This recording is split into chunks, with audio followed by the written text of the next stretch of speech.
میری birth day videos کو دیکھ کر اور عام روٹین میں بھی اکثر لوگ مجھ سے ایک سوال کرتے ہیں کہ سر آپ اپنے چہرے پہ کیک کیوں نہیں لگانے دیتے.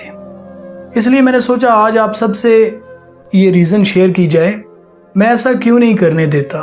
ہمارے ہاں گوروں کو دیکھا دیکھی رواج بن گیا کہ ہم کیک کھانے سے زیادہ چہرے پر لگانے کو فن اور انجوائمنٹ سمجھتے ہیں، اور اس کے بغیر اب ہماری برتھ ڈیز انکمپلیٹ ہوتی ہیں. کچھ سال پہلے میں اپنے ایک جاننے والے کی برتھ ڈے پارٹی پر جانے کا اتفاق ہوا. ایک ہوٹل میں انویٹڈ تھا. رات کے قریب 9 بجے میں اپنے دوست کے ساتھ ہوٹل پہنچا تو میرے وہ عزیز مجھے ویلکم کرنے ہوٹل گیٹ تک آئے. میں ان کے ساتھ گیٹ سے انٹر ہوا تو عادتاً وہاں گیٹ کھولنے کے لیے کھڑے ہوئے بزرگ انکل سے سلام دعا کرنے کے لیے رک گیا. میں نے گیٹ پر کھڑے ان انکل سے ہاتھ ملایا تو میں نے فیل کیا ان کا ہاتھ کانپ رہا ہے. مجھے لگا شاید سردی کی وجہ سے ایسا ہے. میں نے انکل سے پوچھا کہ سردی لگ رہی ہے تو میں آپ کو گاڑی سے شال لا دیتا ہوں. تو ان انکل کہنے لگے کہ نہیں بیٹا مجھے سردی نہیں لگ رہی. میں نے جب اصرار کیا، جب پوچھا بار بار کہ اگر سردی نہیں لگ رہی تو آپ کے ہاتھ کیوں کانپ رہے ہیں، تو وہ بزرگ بتانے لگے کہ بیٹا میں ڈائبٹک پیشنٹ ہوں اور شوگر لو ہونے کی وجہ سے جسم کانپ رہا ہے. ابھی 11 بجے ڈیوٹی ختم ہوگی، کھانا کھاؤں گا تو ٹھیک ہو جاؤں گا. میں نے ان انکل سے ریکویسٹ کی کہ آپ پلیز کھانا کھا لیجئے تاکہ آپ کی طبیعت بہتر ہو جائے.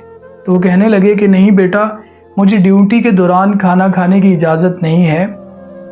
خیر میں انکل کو وہیں چھوڑ کر اندر آیا اور مینیجر سے بات کرنے کی کوشش کی کہ انکل کو ایک چیئر پرووائڈ کر دیں تاکہ وہ کھانا کھا سکیں یا تھوڑی دیر بیٹھ سکیں. مینیجر نے سیدھا سا جواب دیا کہ سر یہ ہماری پالیسی کے اگینسٹ ہے، ہم گیٹ پر چیئر دے کر انہیں کھانا کھانے کے لیے نہیں بٹھا سکتے. اسی سب کو سوچتا ہوا میں پارٹی لانچ میں چلا گیا. برتھ ڈے کیک کٹا، سب نے تھوڑا تھوڑا کیک کھایا اور پھر وہاں ایک عجیب طوفان بدتمیزی پھیل گیا. ہر ایک دوسرے کے چہرے پہ ہاتھوں پر کیک لگا رہا تھا. ایون وہ کیک فلور اور کارپٹ پہ گر رہا تھا. وہ برتھ ڈے کیک کافی مہنگا بنوایا گیا تھا، اس میں کافی نٹس تھے، اخروٹ اور بادام وہاں اس کے اوپر لگے ہوئے تھے، لیکن وہ سارا کیک زمین پر اور لوگوں کے چہروں کی نظر ہو گیا. مجھے بتائیں کیا فائدہ ایسے کیک کا، ایسی سالگرہ کا، ایسی تقریب کا. میں عجیب سی کسی سچویشن میں سب کو دیکھے جا رہا تھا اور میری نظر گلاس وال کے باہر کھڑے ان انکل پر جا کر رک گئی. وہ بزرگ آنکھوں میں حسرت لیے کیک اور اس سارے تماشے کو دیکھ رہے تھے. میں بتا نہیں سکتا کہ ان کی آنکھوں میں اس وقت کیا تکلیف، کیا حسرت تھی. میں بھاگتا ہوا مینیجر کے پاس گیا اور اس سے ریکویسٹ کی کہ بھائی پلیز ان بزرگ کو کھانے کے لیے بریک دے دیں یا مجھے کھانا دے دیں، میں خود ان کے لیے لے جاتا ہوں، آپ بس انہیں کھانا کھانے. میری حالت ایسی تھی شاید کہ مینیجر نے انہیں کھانا کھانے کی اجازت دے دی اور میں ان بزرگ کو وہاں سے لے کر باہر نکل آیا. ہم لوگ جب بھی بینکس، ہوٹلز، ریسٹورانٹس، آفیسز وغیرہ میں جاتے ہیں تو ہمیں اکثر گیٹ پر گیٹ کیپر، سیکیورٹی گارڈ یا واچ مین وغیرہ نظر آتے ہیں جو ہمیں دیکھتے ہی سلام کر کے ہمارے لیے دروازہ کھولتے ہیں. ان کی عمر میں اکثر 50+ یا 60+ ہوتی ہے. آپ سوچیں کہ وہ بیچارے پتہ نہیں کس مجبوری کے تحت وہاں 10-12 ہزار کی نوکری کر رہے ہوتے ہیں، اور ہم لوگ ان کا حال احوال پوچھنا یا ان کی خوشیوں میں شامل ہونا تو بہت دور، سیدھے منہ سلام کا جواب بھی نہیں دیتے. وہ ہمارے لیے گیٹ کھولیں تو ہمارے منہ سے شکریہ کبھی نہیں نکلتا، الٹا ہم اسے اپنا حق سمجھتے ہیں کہ ہمارے لیے دروازہ کھولا جائے. میں آپ سب سے سوال کرتا ہوں کہ کیا آپ اپنے ابو کے لیے بھی یہ سب پسند کریں گے؟ نہیں نا. تو وہ گیٹ پر کھڑا آدمی بھی تو کسی کا باپ ہے، ہمارے ہی فادر کی عمر کا انسان ہے. کیا ہم اسے عزت نہیں دے سکتے، انہیں سلام نہیں کر سکتے، ان کا حال نہیں پوچھ سکتے؟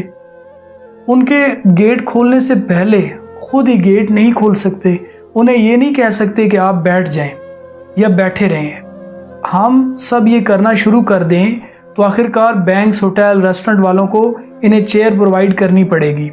اور یہاں ایک بہت ضروری بات ہے، وہ یہ کہ جب ہم لوگ یہ چیز خود سے اپنے اندر پیدا کر لیں گے کہ ہم خود دروازہ کھولنے کی عادت ڈال لیں گے، شکریہ کہنے کی عادت ڈال لیں گے، تو وہ جو ریسٹورنٹس، وہ جو ہوٹلز کے مالکین ہیں، جو ایڈمنسٹریشن ہے، وہ بھی ان کی عزت کرنا شروع کر دے گی، وہاں ان کو چیئر دینا شروع کر دے گی. اگر کسٹمر گیٹ کیپر کا احساس کرے گا تو ایڈمنسٹریشن کو بھی کرنا پڑے گا. میں کچھ عرصہ پہلے ایک ریسٹورنٹ کے باہر گیٹ پر جاب کرنے والے انکل سے بات کر رہا تھا۔ وہ بزرگ بتانے لگے کہ میں یہاں 15 سال سے نوکری کر رہا ہوں، لیکن آج تک اس ہوٹل کا کھانا کھا کر نہیں دیکھا۔ میں نے پوچھا کہ آپ کا دل نہیں کرتا کہ آپ یہاں سے کھانا کھائیں؟ کہنے لگے دل تو بہت چاہتا ہے لیکن میری جیب اجازت نہیں دیتی۔ سوچئے ان حالات میں جب ہم وہاں اپنے برتھ ڈیز، باقی ایونٹ سیلیبریٹ کرتے ہیں اور ایسے لوگوں کو ان میں شامل نہیں کرتے، تو کیا فائدہ ایسی پریکٹس کا؟ کیا فائدہ ایسی خوشیوں کا، ان ایونٹس کا جن میں ہم ایسے لوگوں کو شریک نہ کر سکے جو واقعہ اس سب کے حقدار ہیں؟ ہونا تو یہ چاہیے کہ ہم سب تمیز سے کیک کھائیں، ایونٹ سیلیبریٹ کریں، اور ساتھ ہی بڑے پیار اور عزت سے ہم اس سٹاف کے لیے بھی کھانا اور کیک پیک کروائیں جو سارا وقت ہماری خدمت کرتے رہتے ہیں، خیال کرتے ہیں کہ ہمارا ایونٹ اچھا گزرے، اور جو اپنی سیلری میں یہ سب افورڈ نہیں کر سکتے۔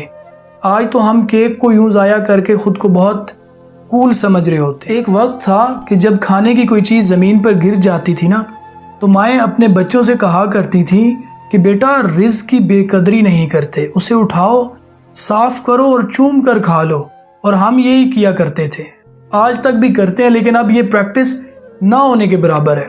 ہمارے آج کل کے بچے ایسا کرنا اپنی توہین سمجھتے ہیں، وہ اپنے سے بڑوں کو ابے اوئے کہہ کر بلانا اپنا رائٹ سمجھتے ہیں۔ یقین کیجئے اگر آج ہم نے اپنے بچوں کو یہ اخلاق نہ سکھائے اور ان میں انسانیت پیدا نہ کی تو آنے والے وقت میں لوگ تو بہت ہوں گے، انسان اور احساس نہیں ہوگا، اور ہم سب کو بھگتنا پڑے گا۔